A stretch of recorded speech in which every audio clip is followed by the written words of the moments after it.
It's such a really sad thing to hit using this recording app. Because every time I record,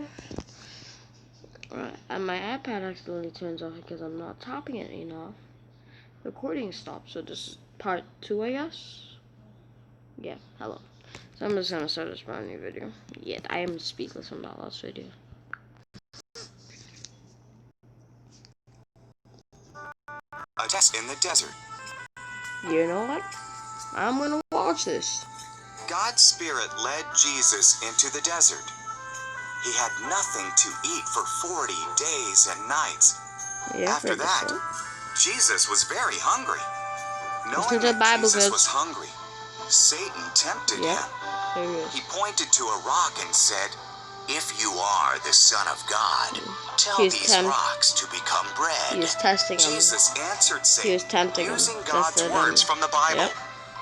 It's not just bread that keeps people alive, he said. Their lives also depend on what God says. Next, Satan took Jesus to the top of the temple. "If you are the Son of God, jump off. The scriptures say that God's angels will rescue you." So Jesus used God's word to give his second answer.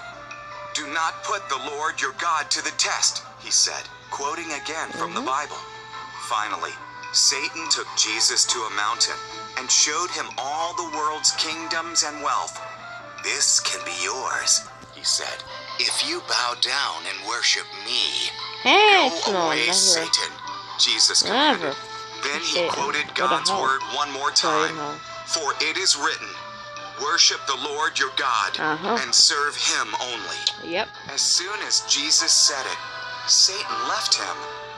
Then angels came and cared for him.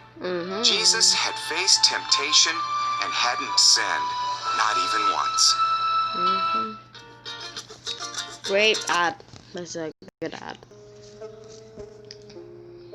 Something was happening in my house. This happened over 25 years ago, but the memories are still fresh on my mind. I moved in with my boyfriend, who was a musician, and I wasn't working at the time. Our budget was small, so when we were offered super cheap rent for our house, we jumped at the opportunity. It should have been a red flag at the time, but we were in no position to refuse. It was far from the city center. We had almost no furniture and lived quite the frugal life. Okay, warning flag number 1, very cheap, probably haunted. Warning flag number 2, and away from people. Yeah.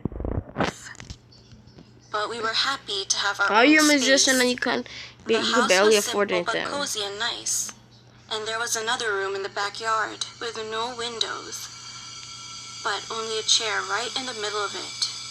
Needless to say, it was super creepy, so I avoided that part of the house.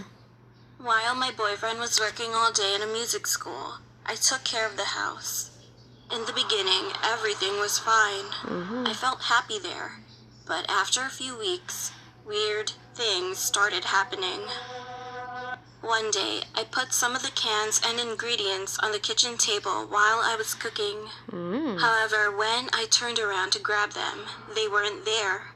At first, I just thought that I had forgotten to pick them up from the shelves.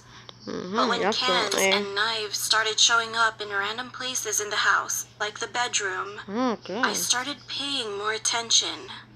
My boyfriend also experienced the same things, and whenever he found the missing items, he just laughed about it. However, things started to change and took a turn for the worse when we decided to clean the backyard. We cut the grass, threw away the trash, and decided to move the chair in the middle of the room.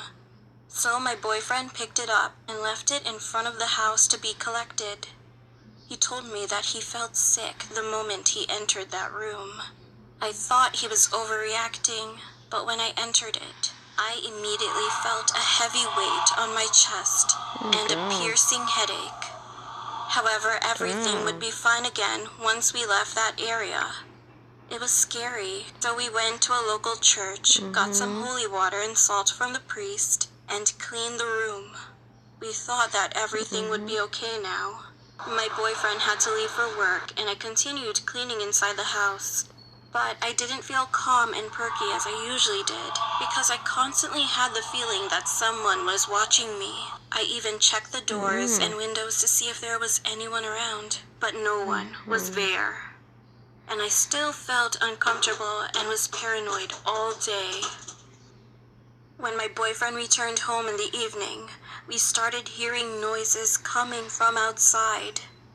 This area was kind of dangerous, especially at night, so my boyfriend was super careful when going outside. He thought that it could be a robbery. Everything was alright, except for the fact that the chair was back inside the room. The fudge? It was in the same place as before. So he got really mad when he saw it, thinking that some punk was playing a trick on us. He went outside and decided to grab the chair, break it, and throw it away. But I could see the panic on his face when he couldn't move the chair. For whatever reason, it was completely fixed to the ground. The fuck? Not like it was glued to the floor, but more like it weighed 10 tons. No matter how hard he tried, it wouldn't move.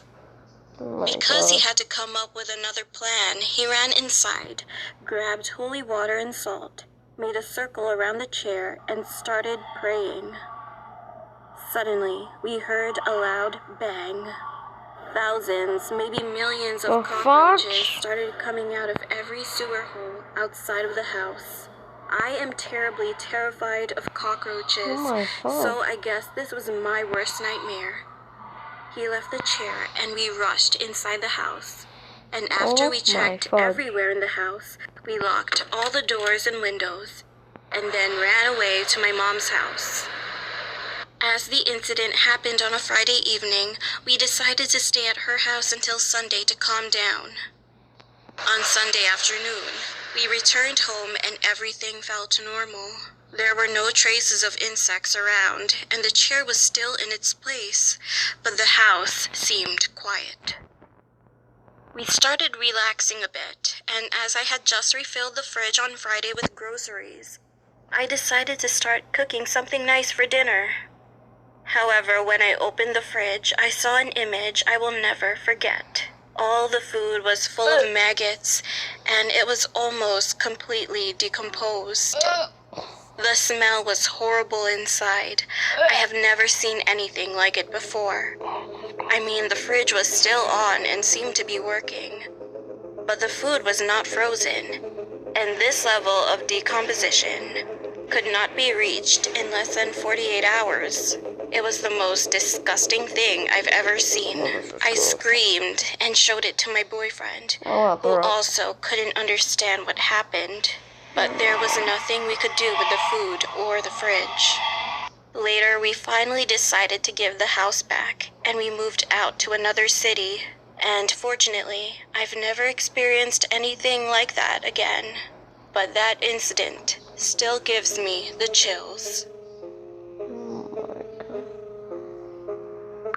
Well, that's it for today. Yeah, this is the only video I'm going to be posting for today. Part 1 of this series on part 2. So have a good day, bye bye.